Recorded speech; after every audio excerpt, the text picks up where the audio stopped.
আপোনালোকে জানে যে এডিআৰিত বিশেষ কেইটামান পৰীক্ষা অনুষ্ঠিত হৈছিল। প্ৰথম আছিলে গ্ৰেড 3 ড্ৰাইভাৰ, ষ্টেনো আৰু ইলেক্ট্ৰিচিয়ান অৰ্থাৎ এপিডিচিএলৰ কাৰণে।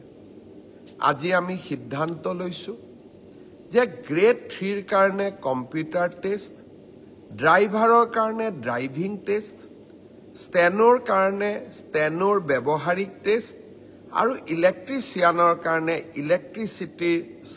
ইলেক্ট্ৰিচিয়ানৰ স্কিল পৰীক্ষা কৰাৰ যিটো পৰ্যায় তাক আমি 15 জুনৰ পৰা আৰম্ভ কৰিম আৰু এই সমগ্ৰ ব্যৱস্থা আমি এটা মাহৰ ভিতৰতে সম্পূৰ্ণ কৰিম।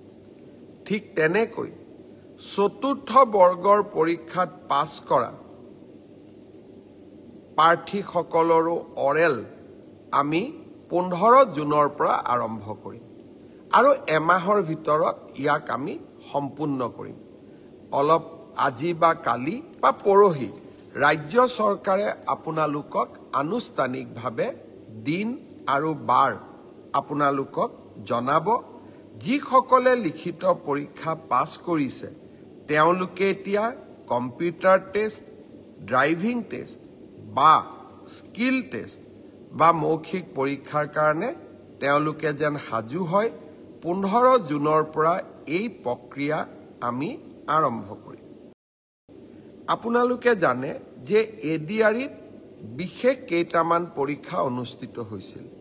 প্ৰথম আছিলে গ্ৰেড 3 ড্ৰাইভাৰ, ষ্টেনো আৰু ইলেক্ট্ৰিচিয়ান অৰ্থাৎ এপিডিচিএলৰ কাৰণে। আজি আমি সিদ্ধান্ত লৈছোঁ যে গ্ৰেড 3ৰ কাৰণে কম্পিউটাৰ টেষ্ট, ড্ৰাইভাৰৰ কাৰণে ড্ৰাইভিং টেষ্ট, ষ্টেনোৰ কাৰণে ষ্টেনোৰ ব্যৱহাৰিক টেষ্ট আৰু ইলেক্ট্ৰিচিয়ানৰ কাৰণে ইলেক্ট্ৰিচিয়ানৰ স্কিল পৰীক্ষা কৰাৰ যিটো পৰ্যায় তাক আমি 15 জুনৰ পৰা আৰম্ভ কৰিম আৰু এই সমগ্ৰ ব্যৱস্থা আমি এটা মাহৰ ভিতৰতে সম্পূৰ্ণ কৰিম। ঠিক তেনেকৈ চতুৰ্থ বৰ্গৰ পৰীক্ষাত পাছ কৰা প্ৰাৰ্থীসকলৰো অৰেল আমি 15 জুনৰ পৰা আৰম্ভ কৰিম আৰু এমাহৰ ভিতৰত ইয়াক আমি সম্পূৰ্ণ কৰিম।